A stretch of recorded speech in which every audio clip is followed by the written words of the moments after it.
Walang nabawas na ebidensya laban kay VP Sara.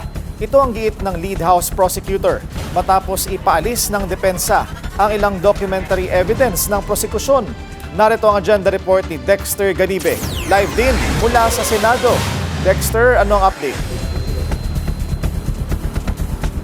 Willard, tumanggi ng idetalye pa ng defense team ni Vice President Sara Duterte yung kanilang susunod na mga legal action. Sa halip ay sasagutin na lang umano nila ang komento ng House Prosecution Panel doon sa hiling nila na mabawasan o alisin yung ilan sa mga ebidensya ng prosekusyon. Nanindigan ng impeachment clerk of court. Hindi kasama sa pre-trial conference ang pagsala ng mga ebidensyang ipipresenta sa impeachment trial proper na magsisimula sa July 6. Ginagawa lang ngayong pre-trial ang pagmamarka sa mga documentary evidence. It's just marking.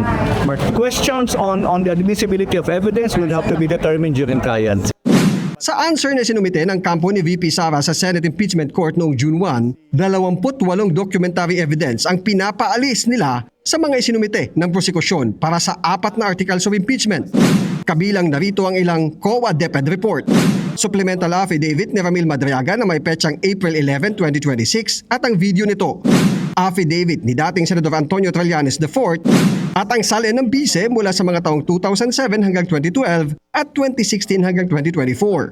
Pero giit ng House Prosecution Panel, we maintain the position that even evidence which were not attached to the impeachment complaint can validly be presented before the impeachment court. As a matter of fact, that is the reason why the Justice Committee of the House of Representatives was granted the compulsory process of issuing subpoena duces tecum and subpoena ad testificandum.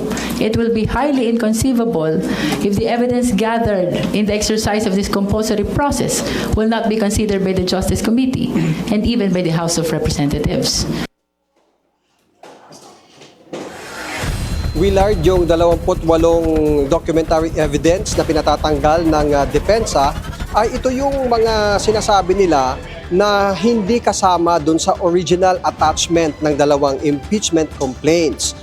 Pinababasura ito dahil ayon sa depensa, nakalap lang naman ito ng House of Representatives dun sa isinagawang fishing expedition di umano.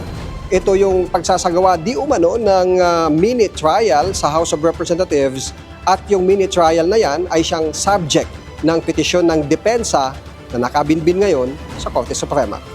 Willard? Dexter, may nabanggit ba kung kailan pagpapasyahan kung talagang ihihiwalay na itong mga pinatatanggal ng depensa?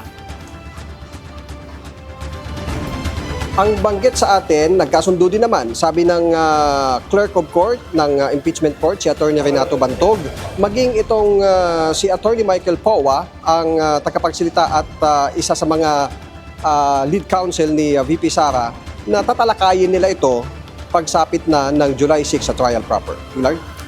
Maraming salamat, Dexter Ganibe, nag-uulat ng live mula sa Senado.